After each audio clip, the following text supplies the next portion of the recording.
নমস্কার বন্ধুরা, আমার চ্যানেল স্বাদে বাহারেতে সবাইকে স্বাগত। আজকে আমি কি রান্না করব জানেন? আজকে আমি রান্না করব পাবদা মাছের পাতুরি। পাবদা মাছের পাতুরি রান্না করতে লাগছে অবশ্যই পাবদা মাছ। ওটাকে ভালো করে ধুয়ে নেবেন। আর লাগছে সর্ষে, জিরে, কাজু, পোস্ত, কাঁচা লঙ্কা। লিখে নিন কিন্তু, যেটাকে মিক্সিতে দিয়ে ভালো করে পেস্ট করে নেবেন। তারপর মাছের ওপরে সেই মশলা, হলুদ, স্বাদ মতন লবণ আর সর্ষের তেল দিয়ে ভালো করে এপিট ওপিট করে মাখিয়ে নিন। এরপর একটা কলা পাতা নিন, ওটাকে ভালো করে মুছে নিন। মুছে তার আগে কিন্তু কলা পাতা ধুয়ে রাখবেন অবশ্যই। ধুয়ে মাছগুলো পাতার আগে কলা পাতাটাকে ভালো করে মুছে তাতে সর্ষের তেল মাখিয়ে মাছগুলোকে একটা একটা করে সুন্দর করে সাজিয়ে নিন। আর যে মশলাটা রয়ে যাবে সেই মশলাটা ভালো করে সেই কলা পাতার ওপরে দিয়ে দিন। কি সাজানো হচ্ছে? সুন্দর লাগছে? এই রান্নাটা কিন্তু আপনি আপনার বাড়িতে কোনো নতুন গেস্ট আসলে অবশ্যই করে খাওয়াতে পারবেন।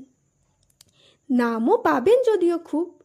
তো মশলাটা যখন দেওয়া হয়ে গেল, এবার আমরা গ্যাসের ওপরে কলা পাতা সমেত তাওয়া, যে তাওয়ায় রুটি করি সেই তাওয়ার ওপরে কলা পাতা বসিয়ে গ্যাসটাকে কমিয়ে 10 মিনিট মাছগুলোকে ভেজে নেব।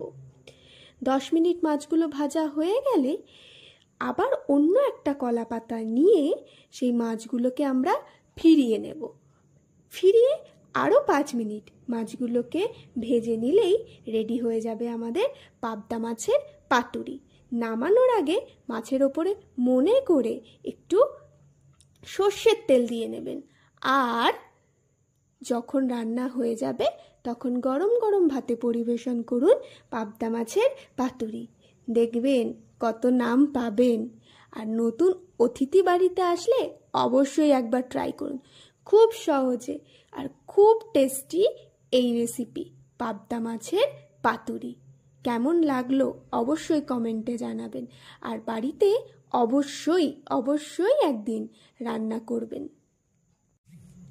ভিডিওটা ভালো লাগলে লাইক, কমেন্ট আর সাবস্ক্রাইব করবেন। আমার নতুন চ্যানেল, আমাকে সাপোর্ট করবেন এবং আমার পাশে আপনারা সব সময় থাকবেন। টাটা বন্ধুরা।